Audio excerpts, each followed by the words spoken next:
Hello, and welcome back to my wonderful YouTube channel. So today, I have had a stroke of genius on this glorious Sunday. I woke up, I was sick, I was like, I wonder what I'm going to do with my day.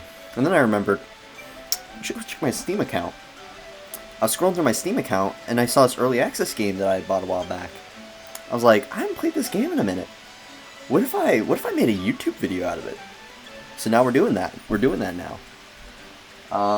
We're making a monster girl manager. Because I'm sick and I've got nothing better to do. So that's the plan today. Monster Girl Manager is an interesting game. How do I even explain this? If you're a normal person watching this, God bless you. There's no other way to explain this game. It's actually a lot like Darkest Dungeon, but instead of Darkest Dungeon, it's Monster Girls.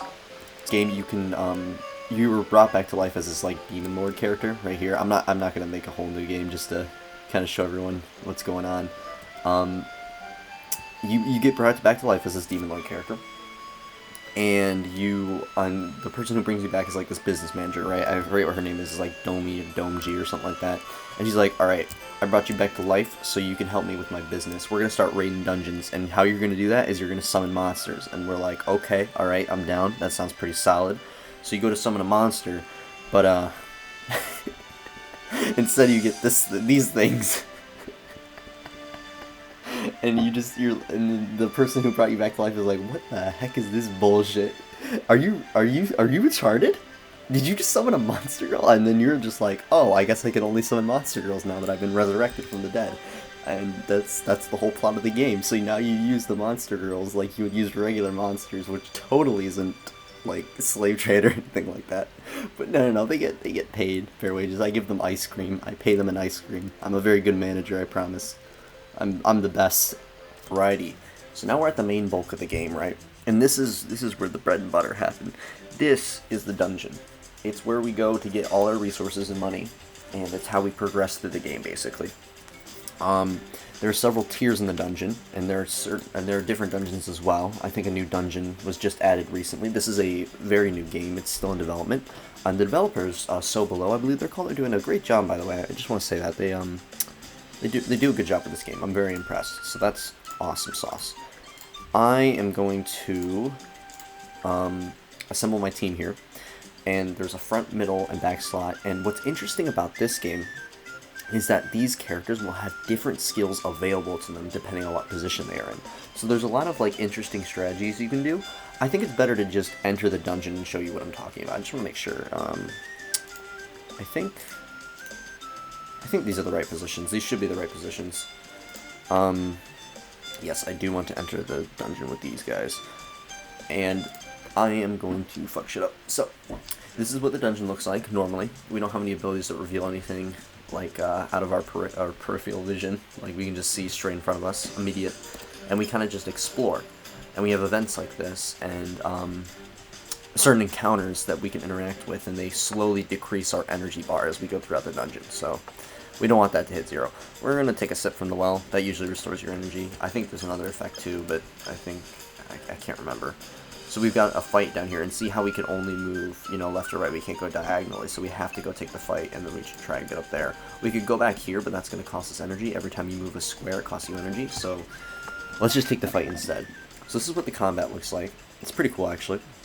We've got some abilities here we can do. But the moth people are more like buffer supports. They usually have more support skills. We can hit them with the illusion, give them blind for 5 turns. It's very nice. We got blade dash, last gambit.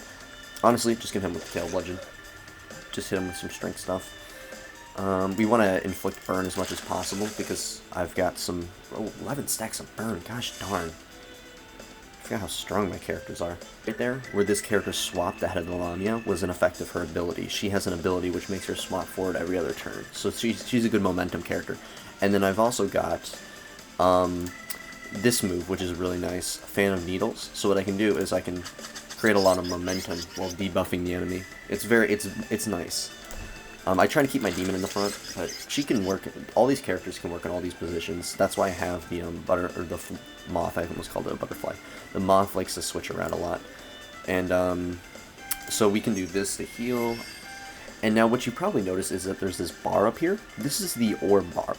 Orbs will begin to fill up when characters use certain skills on both the enemy team and our team. When it reaches a full, when the bar overflows, so when there's 5 orbs and you try to add another orb, depending on what orb you try to add to that, you will gain a different effect. So this bar is shared for both teams, and whenever it is filled, whoever overflows it gets a beneficial effect or attack for their team, if that makes any sense. So there's a lot of cool combos you can do with this. In addition, there are some skills, I don't think I have one up right now, but there are some skills that will consume orbs. So you can actively decrease the orb bar and then buff your oh, this is a phenomenal artifact to grab right off the bat. I think we're gonna give it to Marie just because we already have an energy recharge artifact on Mana, our demon.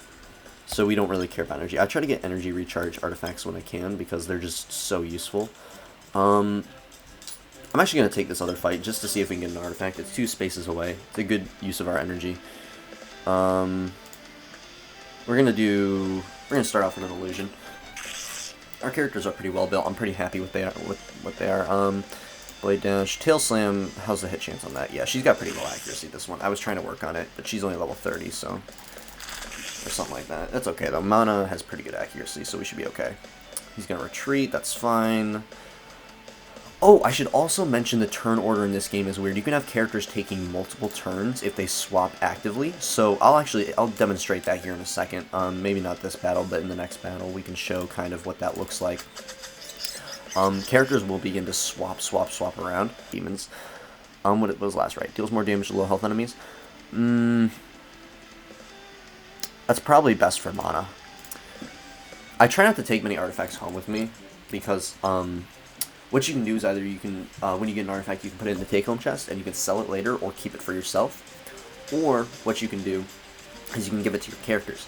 I recommend giving the artifacts to your characters. There's no limit to how many artifacts they can hold as far as I know. And, well, there is a limit to the take-home chest. So you can basically give your characters a bunch of artifacts and have them have all these different crazy effects and make them really strong so they can contend with the higher floors of the dungeon. Lower floors, sorry. And so we're going to go to the next floor. Yeah, this game is, okay, I got trapped, so that's fine. We dodged, or Mana is fire immune because she's a demon. She has I can switch. Was I always able to do that? I didn't know I could do that. Learn something new every day, right? Alright. We're gonna lead with illusion right here. We're gonna hit the rat in the back just because we're gonna leave this rat alone probably unless they start switching a bunch. We'll try and blade dash here to demonstrate how this works, but then Mana's gonna be thrown to the back actually. I don't know if I want to do that. Demons are really good in the front row, by the way. They have their ability makes it so that they inflict a burn on enemies who attack them when they are in the front spot. So that she's got like a reactionary kind of ability. You'll see this in a second. See, he's got burn, so he's gonna take 14 damage. Condensed slime, so the slimes will do that a lot. They're very orb oriented. Squeak will also grant a brown orb to the enemy team. You gotta watch this orb bar because orbs in this game are very strong. You will see orbs influence the game a lot. I don't have a very orb centric team right now. Not necessary, so I'm gonna hit you actually. Some can be poisoned, which I think is funny. I thought they would have poison resistance. Can I hit anything? Don't I have? Oh, I have. Nice. I forgot I had this ability.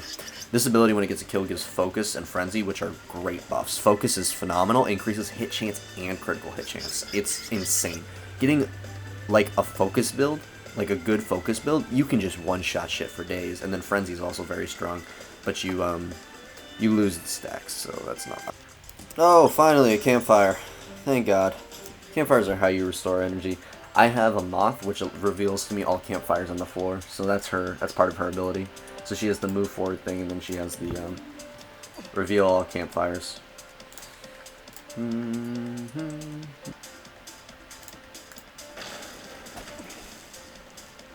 Pyromania. Nice. Look at Lamp the old compass. Oh, it's that way. Okay.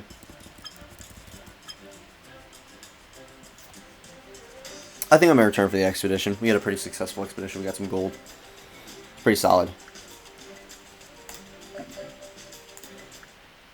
So that's basically how the game works. You do that dungeon, you keep doing fights, and then you come back to town, and you can spend your gold on items and other things that you can use to further increase the levels of your units and do better in the dungeon, essentially. So, as you can see here, you have action orbs in the bottom right of your screen. I have 3 actions because I've upgraded it a bit. You can talk to them, which consumes an action. You can make them follow, which doesn't consume an action. It lets you place them at a certain location to increase their level. And depending on what station they're at, when they level up, they'll gain stats accordingly.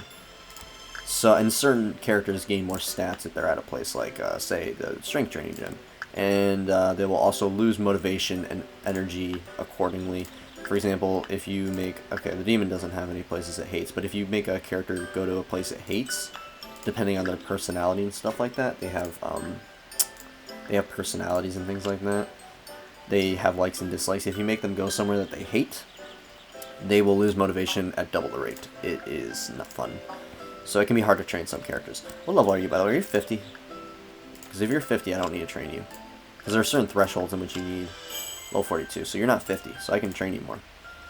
Let's see, what could you possibly need more stats in? You have 311 strength, 151 dodge, accuracy, health.